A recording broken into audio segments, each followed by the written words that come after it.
Panorama group, जो सोचता है वो करता है। आपके अपने सपनों का आशियाना।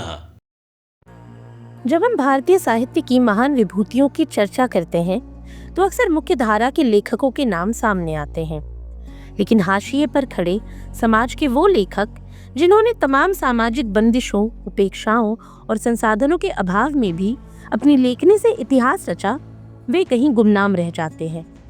ठीक ऐसी ही एक विलक्षण प्रतिभा थी सुशीला समद, जिनके नाम को हिंदी साहित्य की पहली आदिवासी महिला कवयित्री होने का गौरव प्राप्त है। उनका जीवन, संघर्ष और साहित्यिक योगदान भारतीय साहित्य को समृद्ध करने वाला अध्याय है, जिसे जानना, समझना और सम्मान देना हमारी सामूहिक साहित्यिक जिम्मेदारी है। तो चलिए जानते हैं आदिवासी लेखन की परंपरा को समृद्ध करने वाली कवयित्री सुशीला समद के बारे में। सुशीला समद का जन्म 7 जून 1906 को झारखंड के पश्चिम सिंहभूम जिले के एक मुंडा आदिवासी परिवार में हुआ।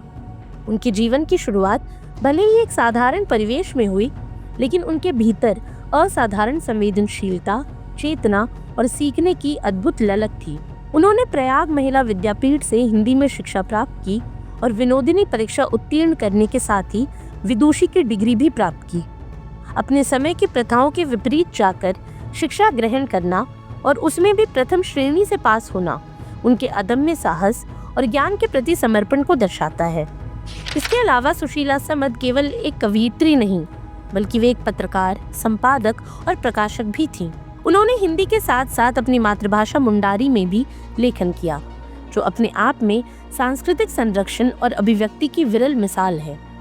उन्होंने न केवल लेखनी से बल्कि सामाजिक आंदोलन से भी खुद को जोड़ा, स्वतंत्रता संग्राम में भागीदारी निभाई और महिलाओं को संगठित करने का प्रयास किया। उनकी ये बहुआयामी भूमिका उन्हें केवल एक साहित्यकार नहीं, बल्कि एक जागरूक और क्रांतिकारी समाज सेवी के रूप में भी स्थापित करती है। इसके साथ ही सुशीला समद को हिंदी साहित्य की पहली आदिवासी महिला कवयित्री माना जाता है, और ये सिर्फ एक उपाधि नहीं, बल्कि भारतीय साहित्य में उनके अवदान की पहचान है।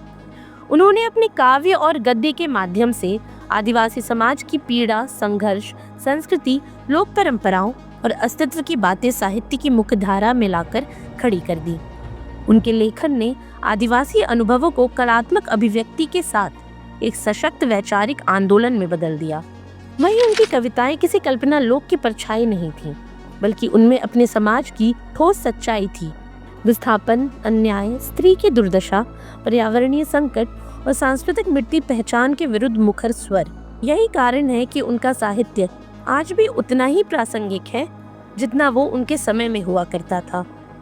उन्होंने एक नई परंपरा की नींव रखने के साथ ही साहित्य की उस पारंपरिक परिभाषा को भी चुनौती दी, जिसमें हाशिए के समाजों की आवाजें अक्सर गुम हो जाती हैं। वहीं साहित्य के साथ साथ सुशीला समद ने पत्रकारिता में भी उल्लेखनीय कार्य किया। उन्होंने 1925 से 1930 तक एक साहित्यिक सामाजिक पत्रिका चांदनी का संपादन और प्रकाशन किया। ये उस समय के लिए बेहद साहसी कदम था, जब महिलाएं तो क्या, आदिवासी समुदाय के लोगों को भी समाज में बोलने का पर्याप्त अवसर नहीं मिलता था। ऐसे में साल 1935 में उनका पहला काव्य संग्रह प्रलाप प्रकाशित हुआ, जिसमें उनके भीतर की चिंतनशील कवयित्री की स्पष्ट झलक मिलती है। इसके बाद 1948 में सपनों का संसार नामक कविता संग्रह आया, जो एक नई कल्पना और दृष्टिकोण के साथ उनके काव्य संसार को और विस्तार कर देता है। हालांकि 10 दिसंबर 1960 को जब सुशीला समद इस संसार को छोड़ कर गईं, तब शायद उनके साहित्यिक अवदान को उतना नहीं पहचाना गया जितना आज की पीढ़ी में उनकी भूमिका को लेकर जागरूकता बढ़ी है। आज जब हम आदिवासी लेखन को एक स्वतंत्र विमर्श के रूप में देखते हैं, तभी स्वीकार करना आवश्यक है कि उस चेतना की पहली मशाल सुशीला समद ने ही जलाई थी। उनका जीवन ये बताता है कि भाषा, पहचान और सृजनशीलता किसी सीमाओं की मोहताज नहीं होती। अगर इंसान के भीतर आग हो तो शब्द शिखर तक पहुंचते हैं। सुशीला समद एक कवयित्री होने के साथ ही आदिवासी स्त्री चेतना की प्रतीक थी और हमेशा रहेंगी।